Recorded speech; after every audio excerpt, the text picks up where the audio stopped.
Good evening, everyone. Welcome to another Conversations in the Void. I am Graveyard, as joined as always with my off-screen producer Salem in the chat. Make sure to say hi to Salem when you can. I am pleased with to introduce our next guest for tonight's episode. We have Thomas O'Brien. He is an actor and producer, and I believe writer as well. He's his upcoming works with a sequel to Thanksgiving Killing Day, I believe, Camp Blood 666 Part 2, and Silent Night Deadly or Bloody Night Part 3. So give it up for Thomas O'Brien. How you doing tonight, sir? Thanks. Doing all right. Just a regular Wednesday night. Well, thank you for joining us. I always enjoy having creative talent come onto the show to discuss what you guys do in all your projects that you get into. It's amazing the community that I've been introduced to a little over a year ago. It really seems close knit, doesn't it? Yeah, it feels that way. I mean, I think that's what really the whole independent film, not just the horror community, but in general, this is very, very tight knit. I mean, if you pretty much people that you have heard of, a lot of the time you end up working with. Right. It's it's just that's awesome. It's amazing that with today's world that we're able to connect across the entire country here and just discuss horror, independent filmmaking, and everything of that. No, totally. I mean, it definitely word goes out of like, hey, there's a sequel, there's a casting or something. It's like somebody that knows somebody. I know it sounds cliche, but a lot of time that's really how it goes. Like you get suggested, or you hear somebody is doing auditions, whatever. I'm like, oh, okay.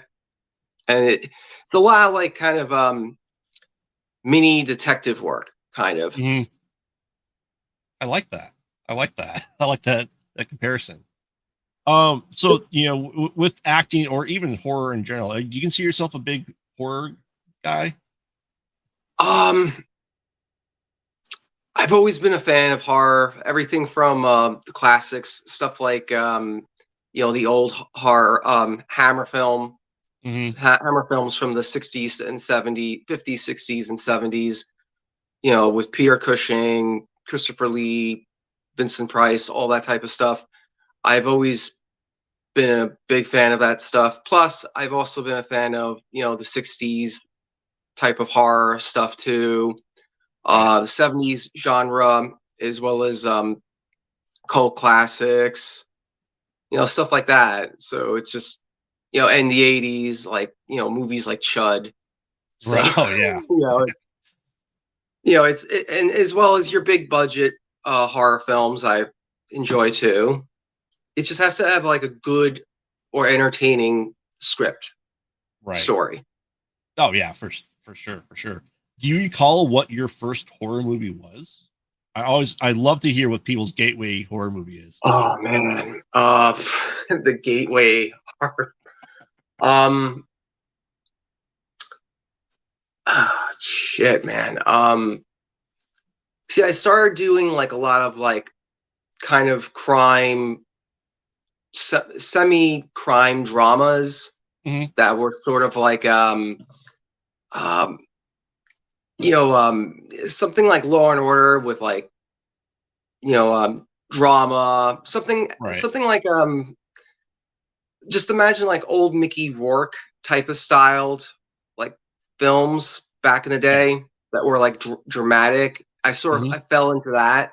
Then I just crossed over into horror because I thought I've always been a fan of horror. Might as well give it a shot.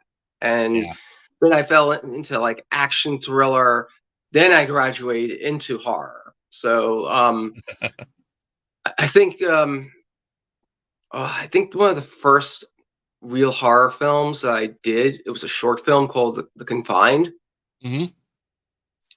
I think that was like directed by Christopher Picone and written by Darren Wallach and Robert DeBella. We filmed it over at the Patterson film factory, Yeah. and for like 2 shootings, and it was like it just gelled and flowed, and I just sort of worked with it. I Oh got yeah, like yeah. notoriety in a lot of film festivals. It was submitted towards, and I guess I sort of built up started to really build up a resume, I guess, with it. Mm-hmm. Yeah, yeah. And I want to make sure people go watch The Confined. I did watch it. I really enjoyed it, and it made me wanting more thanks. of that world. Well, we were going with the whole. Well, the one of the writers wanted to go with the whole classic grainy type of dark, Mm. something out of uh, like late 70s. Like think of the Incredible Melting Man, like Yeah, that type of grain of how it was filmed, like the style. right. Whereas sometimes suspense is more than actual, seeing much. Like less is Hmm. more. And it was effective. I mean, we had like an original score, for the actual short film, and it was like, all right, this is good. This is something to work with. And then after that, I started doing like I've done like zombie tribute type of short films. That was fun, very messy, but fun. Yeah. Uh, it was like, yeah, I mean, like having SFX, makeup on your face takes about an hour to do, or an hour, a little over an hour to do. It's like it was Mhm. very Terminator 1-ish. Okay. So I started to really enjoy doing horror, and it was like, I mean, again, like horror, I think in thrillers, it all comes down to a script and a story. Right.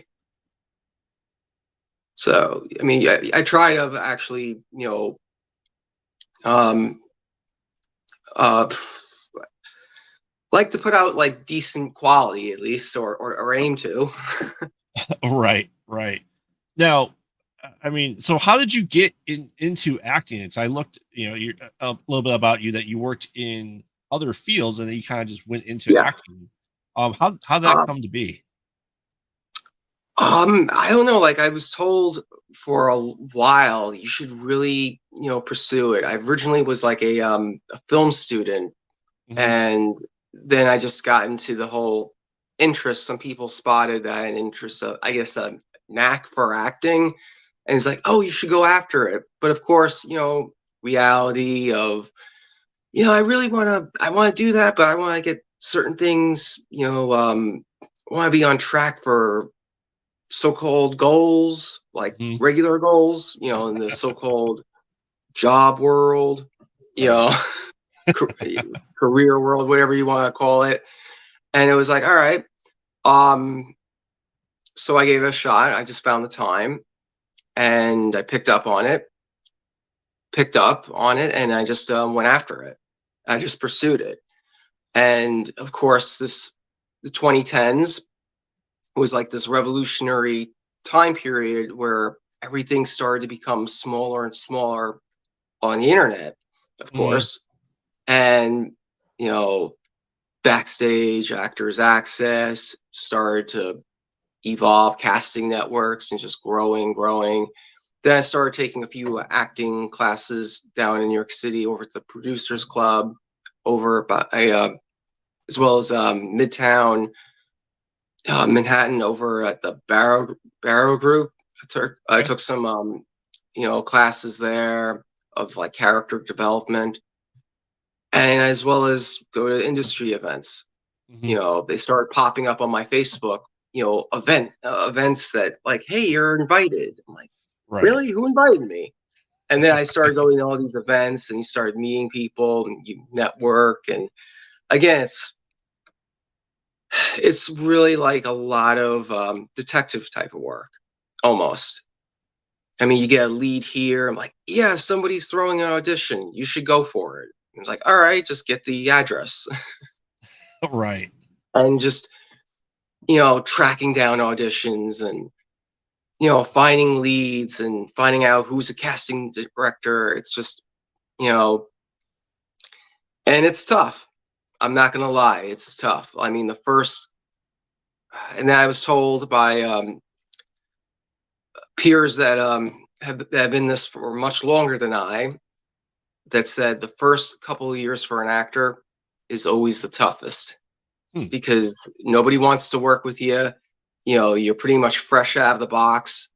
All you got is a bunch of like workshop credits underneath your belt. And it's sort of like, I don't know. Should I take a chance on this actor? It's like, I don't know. He's only got one credit, and he's done the one short and a background on an ABC or NBC show. I'm not sure. It's like, so people are sort of, when you don't have much on your credit, on your resume, I don't care what anybody says, no headshot or is gonna save you. It's like, it's you have the odds stacked up against you. So that means when you get that audition, you gotta really show off your acting chops rather than just being like, oh, you're just some punk that just took a bunch of acting classes and spent a bunch of money and you suck. Right. Yeah. I agree. I've dabbled in it a bit more recently. I used to do short skits on YouTube way back in the day. And for me, getting back into it, and yeah, you're right. I just happen to know a lot of people in this area that are like, hey, are you able to come just help out with the movie, or you want to be in this small role? And yeah, sure, I'll go out there. But unfortunately for me, I have to I have a family, I have to work full time, my career job, as you put it, and the acting and writing stuff is kind of just a fun hobby for me for right now. No, I totally get that. I mean, here's a hint: 99% of all actors and actresses have real jobs. That also includes filmmakers and casting directors. Right.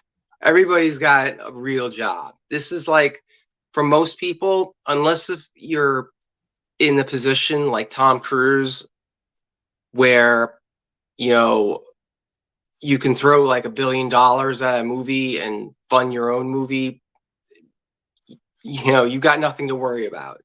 Right. When you're on the very, very top. But everybody else, again, it's a gig. Right. It's just no other way to put it. Yeah. And everybody else has got a normal job, and there's nothing wrong. It's like there's nothing wrong pursuing it, because I mean, why not? I mean, why not? I mean, right. It's like, rather than just being like waking up one day and being like, man, I should have done that. I should have really pursued. What if I did actually push hard enough? Maybe if I just put maybe a little bit of effort, what could have happened? Oh, that's the worst feeling. I don't, I couldn't imagine. I would never want to have a feeling. Nobody wants a feeling of regret, of like, of wishing that they did something that they should have, that they really are kicking themselves that they didn't. Oh yeah, for sure. So with the stats you've been on, I saw your reels that you have some action, you have obviously some little bit of drama, you have horror in there too. And you talk about having the makeup on for taking about an hour. What would you say was the hardest scene to shoot for you in your career so far? In Patient 23 Rebooted, oh man, probably kind of like it was kind of weird of like walking around with like and bleeding all SFX stuff all over you. I guess like the motion, as well as, plus you're doing character acting when you're zombified, so you gotta walk like, of course I study old, zombie flicks on how zombies actually like moved in older films. And well, a little studying of that, and plus walking and trying not to worry about the makeup of like, oh man, what if it comes off, or what if it looks bad? It's like, don't worry about that. It's just all character acting. Yeah, I mean, that's especially, depends on, I haven't seen that movie, or yet, but I mean, I can imagine if you're a zombie fight, it's hard to emote, because obviously you have to be a body acting, right? You can't, obviously, probably not speaking. Yeah, it's pretty much, it's a lot of physical method, technique, acting. Right. Do you prefer that, or do you prefer more of the scripted dialogue?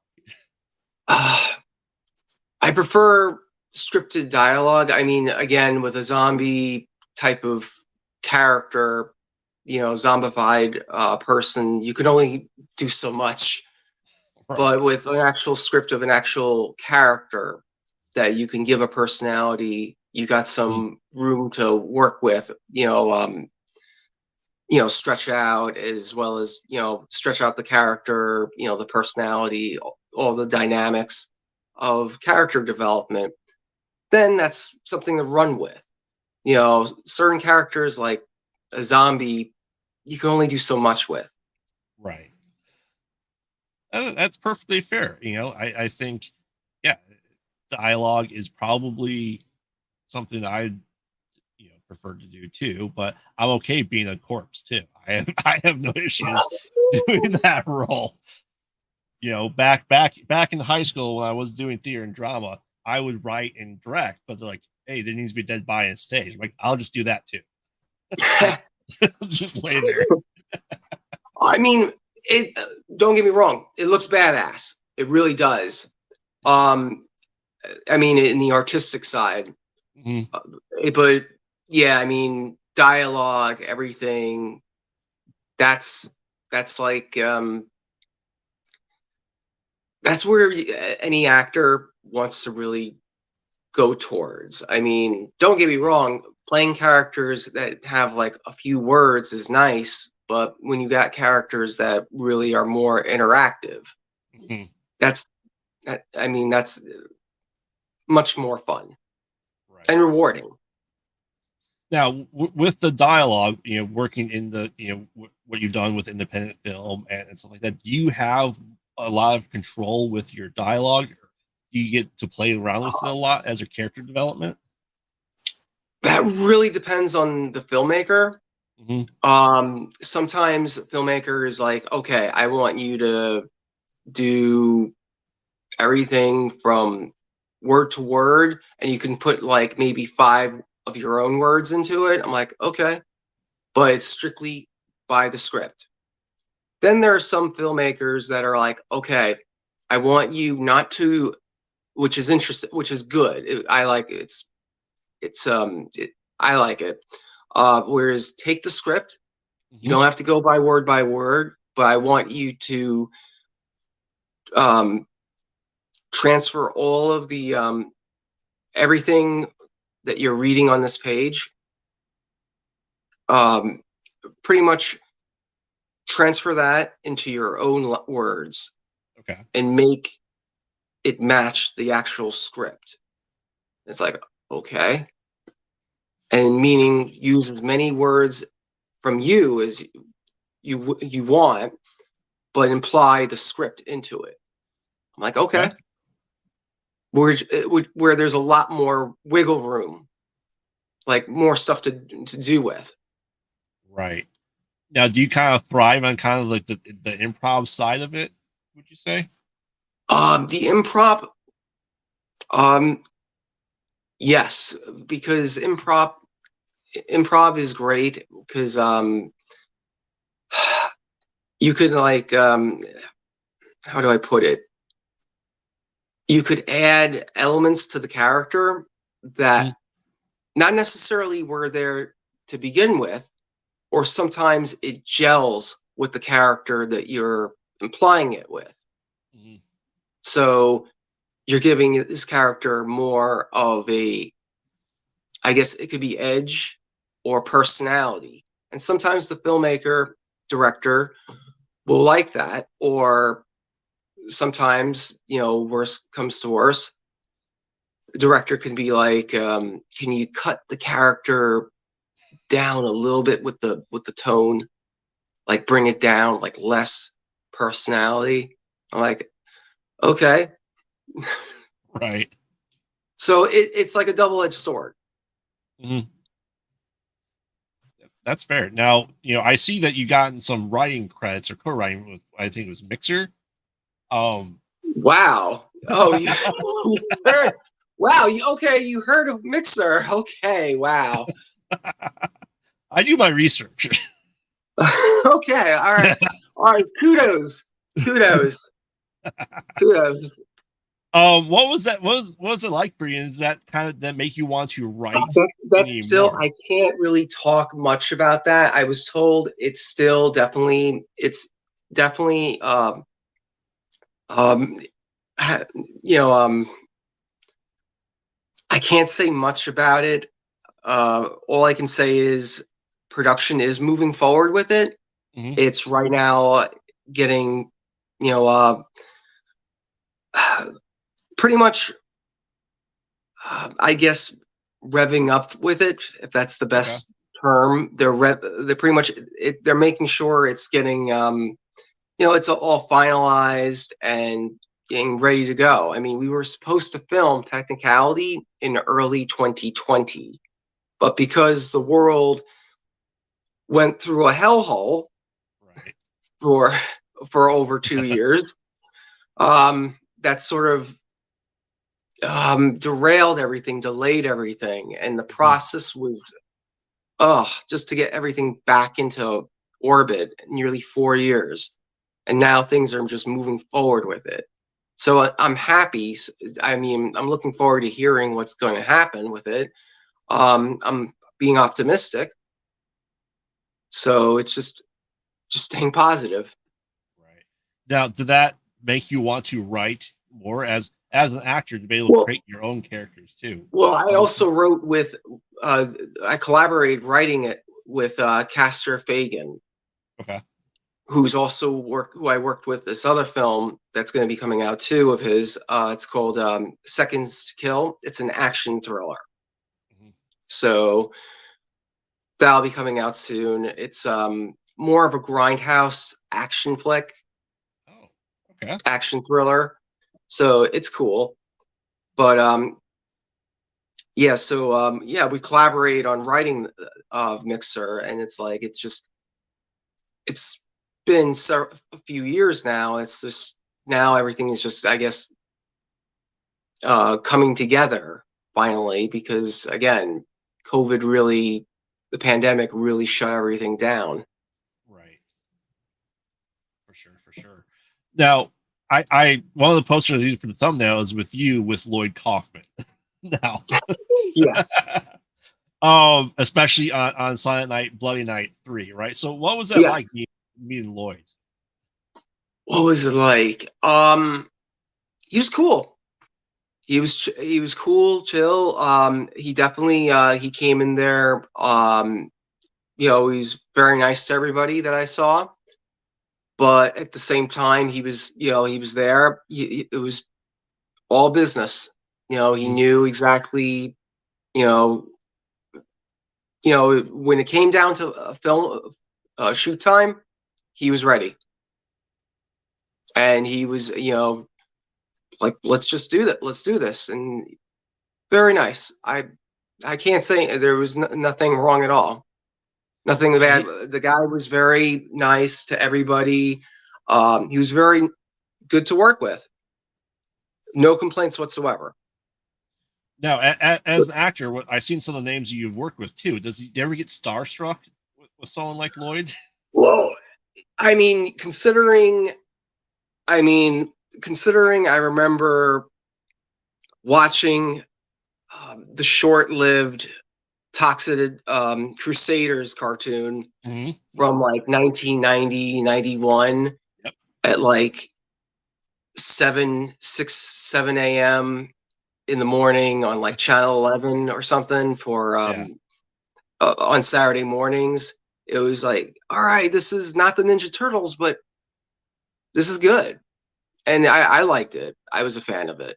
Then, of course, when I got older, I got to see the Toxic Avenger series movies. And it was like, this is badass. This, this is, it was like, this is cool.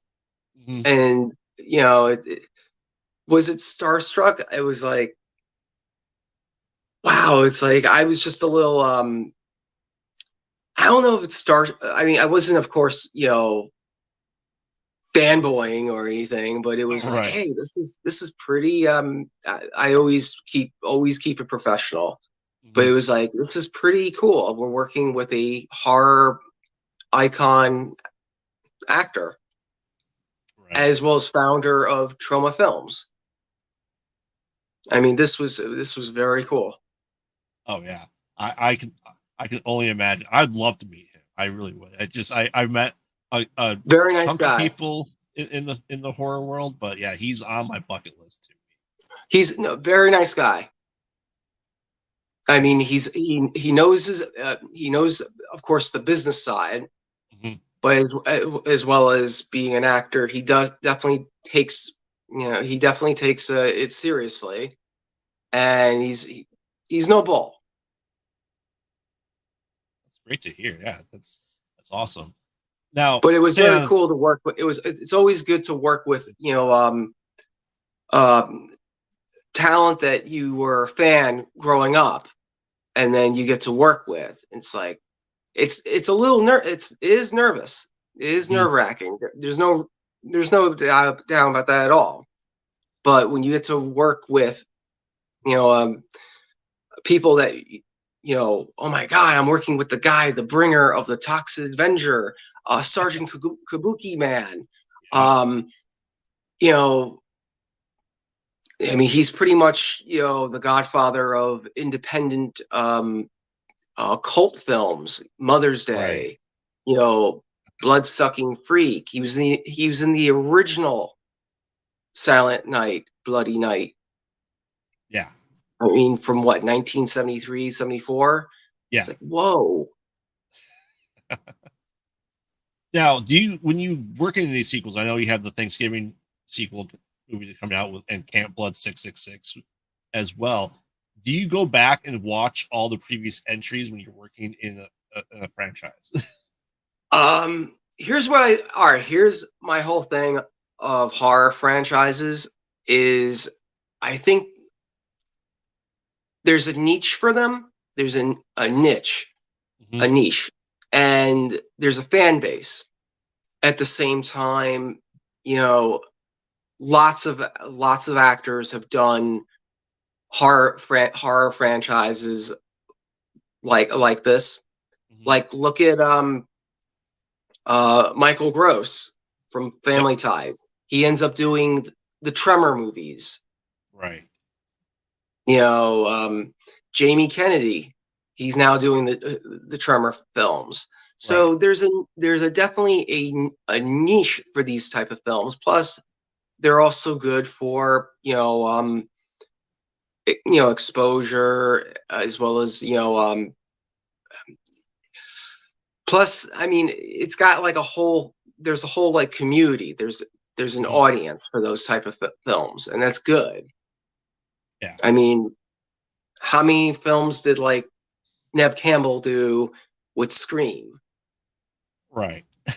So Yeah. it's like, 5. so I can't say that doing horror films really limits an actor's talents ability to progress. Where I've done comedy dramedies, Mhm. at the same time I'm able to jump into doing horror and thriller. Plus, I've also done action thriller. Uh, I've done films like crime drama. So it's always good to be diverse and not be limited, because if you're limited of just doing one particular type of genre, you're just going to be looked upon as that guy that does those really overly sappy drama comedies, Right. and it limits you. Oh yeah, for sure, for sure. You know, as I get more into this independent horror film world, I just want to be a guy that gets killed in every single one as much as possible. I mean, again, that's if that is what you truly desire to go after, then you know what? Go for it.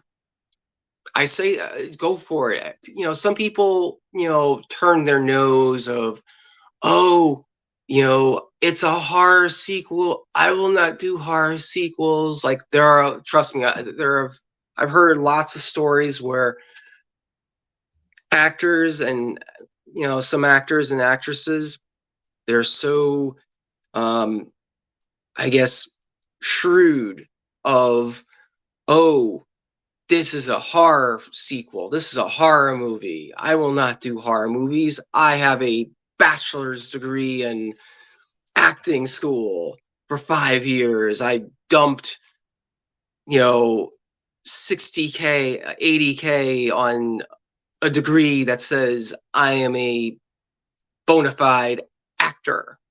Mm-hmm. So what? Right. You know? So what? I mean, wow, you spent like almost 100K on a fucking degree.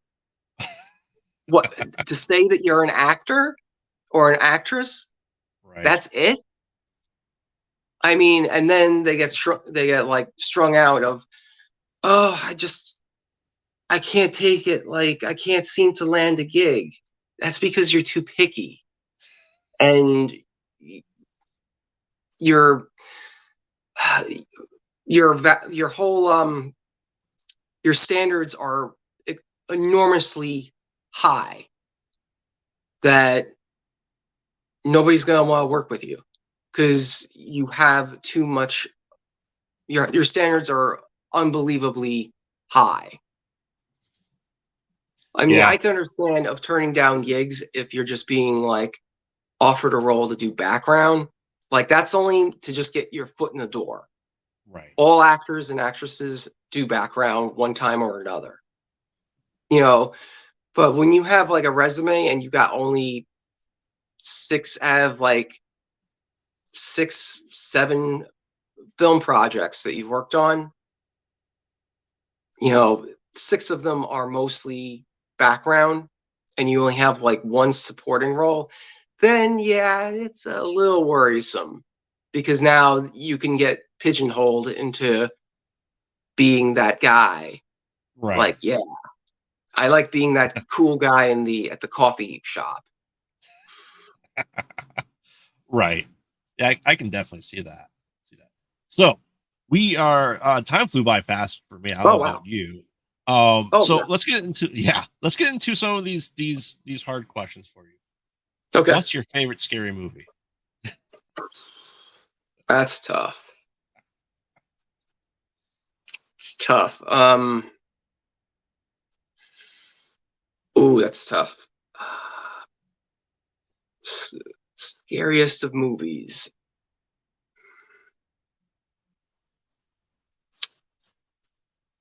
What type of scary movie? Oh, what's your favorite one though? Like, do you have one that you just watch nonstop? Favorite one?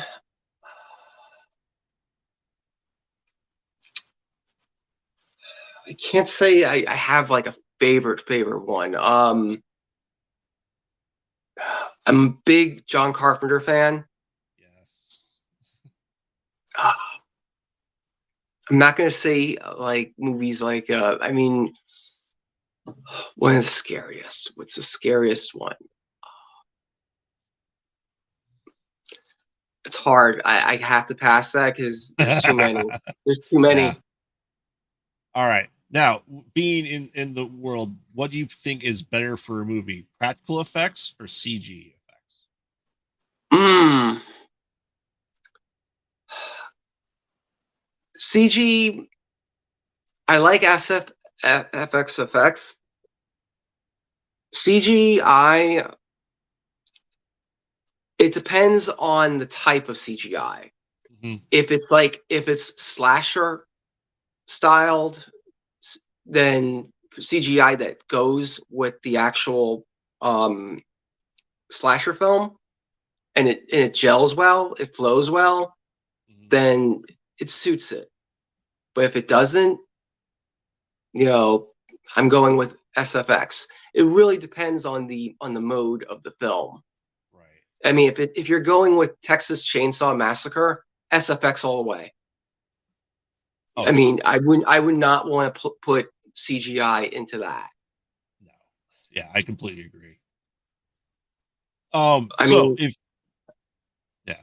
if you could work in any IP franchise, what would it be? Horror or not? what? If you could work in any franchise or intellectual property, Ooh, what would it be? any type of franchise? Yeah. Horror in general? Or no, just any. If, like, do you want to be in an MCU movie? Do you want to be in the new DC franchise? I would probably pick something. So I wouldn't want to do I mean, Marvel seems great, but acting wise, it's very.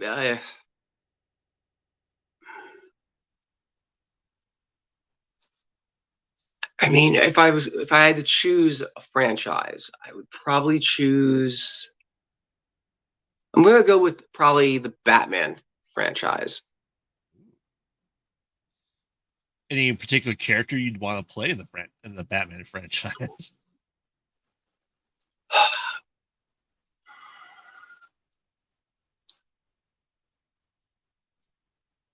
I would say Riddler. Ooh, I like it. I mean, just because it's one of those. Here's the reason why. Riddler is not an overkilled character. I mean, seriously, how many Jokers have we gone through? 5. It seems like. I mean, let's see, Jared Leto, Heath Ledger, Jack Nicholson. Oh man, Cesar Romero from Cesar Romero, and then Mark Hamill as the voice Mark of the Joker. Hamill. Joker is too over exposed, right? And do characters that are not so overexposed. Like I was watching not too long. I've watched the old '60s Batman. Yes. Like, they got so many villains like Egghead, King Tut, the Bookworm. Where I mean, watching this old episode of a giant book is about to close onto City Hall in Gotham City. I mean, it's fucking hilarious, but no, it really is. I'm like, that is what they need. That needs to become a motion picture. I want to see the next Batman movie. I want to see him fighting the Bookworm. And people can laugh all they want, but that's the character. Because we got now with all of the CGI effects, you can make a giant CGI book, folding onto, Gotham City. It can work because personally, I would like it because it's a character that, is sort of left behind. We don't really dabble that much with like any of those characters, even Mr. Freeze. I mean, the last time they tried him was with Arnold Schwarzenegger, and that was like crap. That was a shitstorm. Oh, for sure, for sure. I could see Bookworm being in the new Suicide Squad by James Gunn. Quite honestly, see, that can work. I mean, if Harley Quinn can get all the exposure, it's great. Harley Quinn is cool, but all these other characters like Killer Croc, great. All these characters getting exposure. Do a character like the Bookworm, because I've over for over the years, I love the Batman series, the whole franchise. I love what Christopher Nolan did with it, but I like to see more characters like that are more not as exposed. Yeah, there are more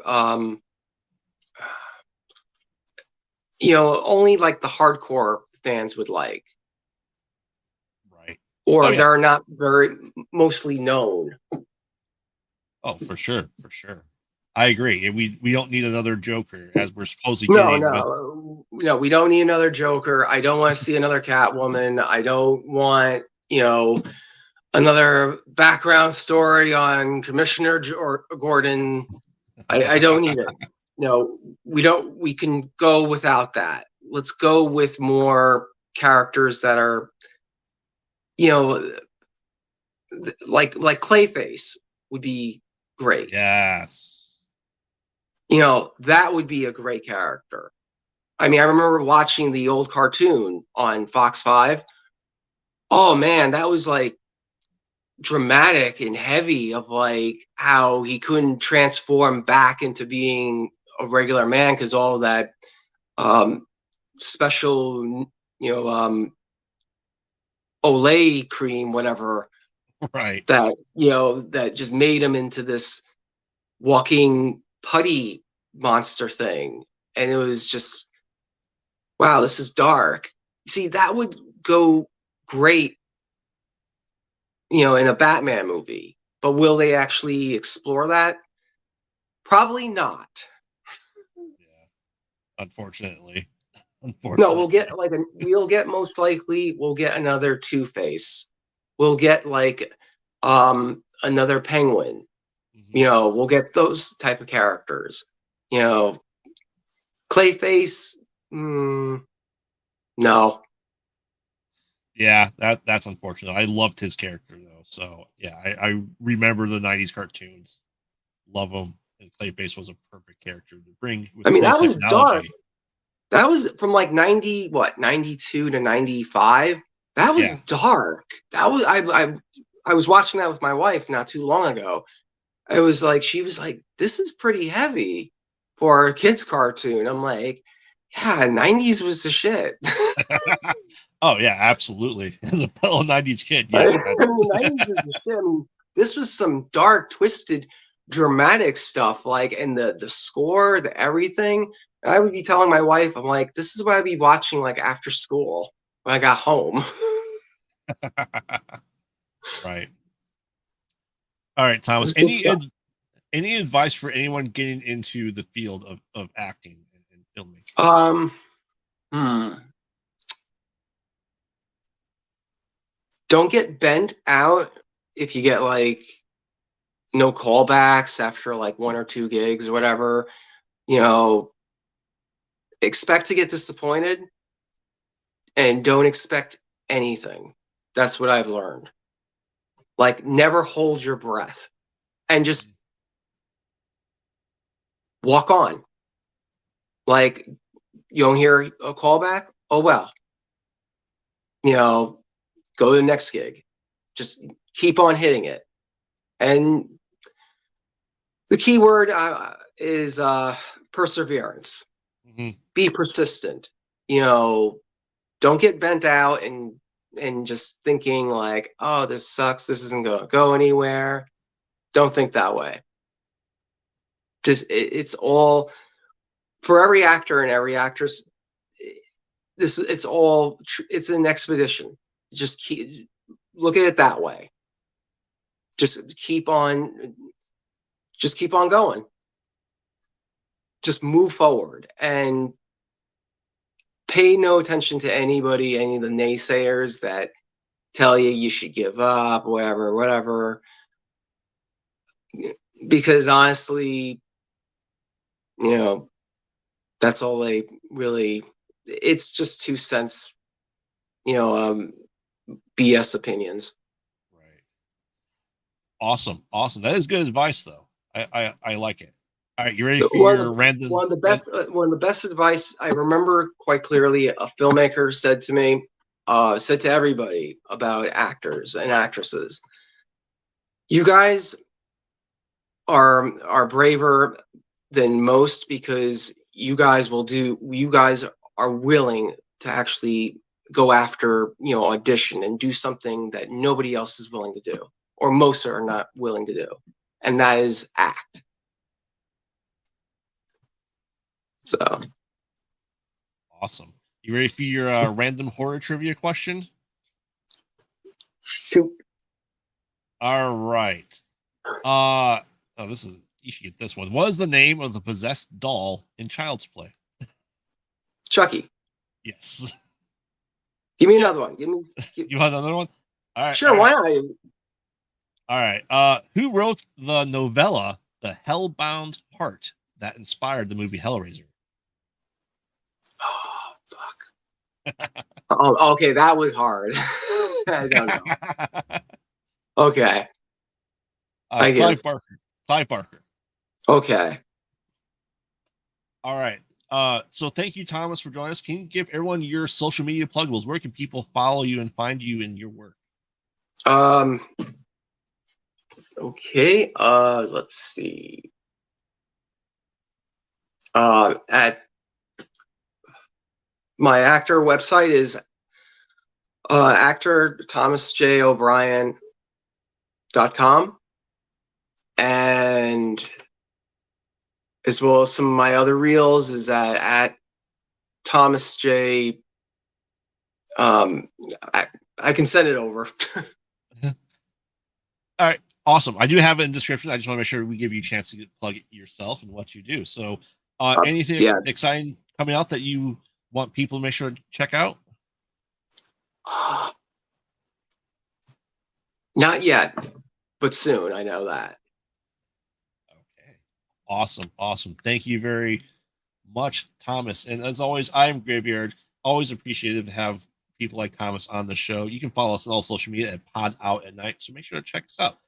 Give this video a like, comment, subscribe, share it out. The more viewers we have, the more people are subscribed. We give away free horror swag to anyone that watches. So make sure to check it out. So thank you, Thomas, for joining me tonight. All right. Hope you had a good time. Take care, Graveyard. All right. Good night. Bye.